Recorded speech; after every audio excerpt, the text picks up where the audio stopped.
Hello guys, it's Sneaky Turtle with another Kerbal Space Program video. This video will be episode 2 of the Space Race series with the launch of Sputnik 2. Sputnik 2 was a modified R7 ICBM ballistic missile that was carrying a artificial satellite and the first animal to space. My pronunciation is going to be horrible, but I believe it was Lakia the dog. Unfortunately, there's no dogs in Kerbal Space Program, so it will be an uncrewed flight, but I will give it enough space to have a dog, even though there's no dogs in Kerbal Space Program. But the modified R7 was slightly bigger than Sputnik 1, so that it could carry more payload. It also had basically the same engine configuration, and like the Sputnik 1 was launched on the R7. Although it did not have a launch escape tower, and they were never planning on recovering the Lakia the dog, which meant Lakia ended up dying in space about 23 hours after the launch, which is kind of sad.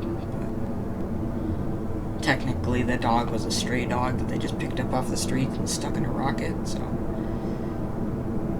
still doesn't, that's kind of sad. Whatever.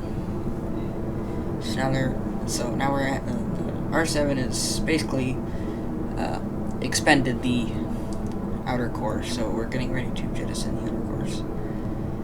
So just like the Soyuz is what the Russians have today, they still have the same style of rockets, which is, I think, is really cool.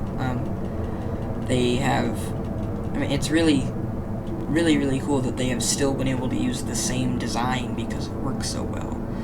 I think the Soyuz has only had like 3 crashes out of its whole, I think it's like 80 years of flight, which is pretty insane. It's only been modified a little bit. I do think the Russians should make a rocket like the Falcon 9 though. That way they could have some reusable stuff. But anyways, a little off topic. So I think these side cores are just about expended now. Yep, there they go.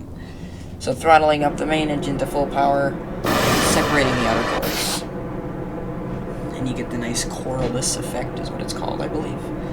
So now the main engine's off full power. It doesn't have much fuel left though, so we'll have to use the fuel in the upper stage shortly. So we now begin to pitch it over, and that way it can kind of extend its apogee outwards. And then the rocket's out of fuel, so we stage. Then I used 4 Terrier engines for the upper stage. I'm pretty sure I got the upper stage correct, but I'm not 100% sure. I couldn't find pictures of the upper stage. Mostly just of the, R7 lower stage. The R7 was similar to Soyuz, but far smaller than Soyuz.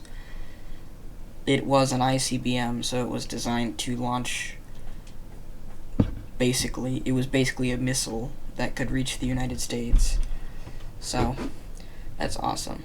That's why the Soviet Union was actually winning, because they had to build giant rockets to carry the nuclear bombs, and the United States could build smaller rockets to carry the hydrogen bombs, because the United States had hydrogen bombs. So the Soviet Union was winning at first because they had bigger rockets to launch nuclear payloads. Which, that's kind of scary, but Soviet Union's gone. So that's good, I guess. Now it's Russia.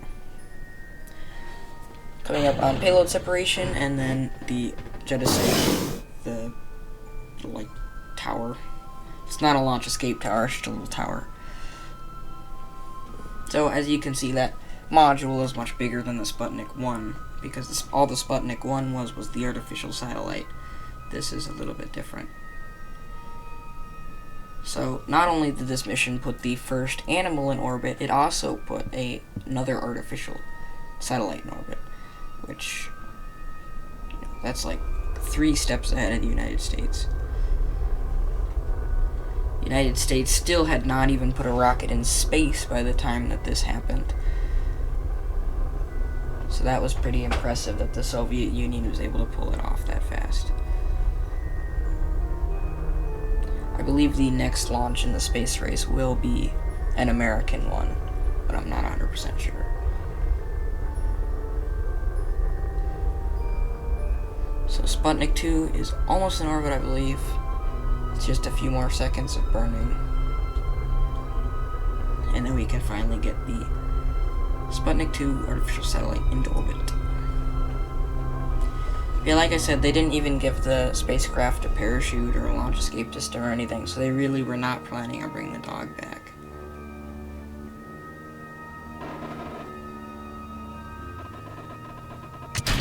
And then separating from the upper stage booster, extending the communications, turning on the lights, and now the dog and artificial satellite are in orbit.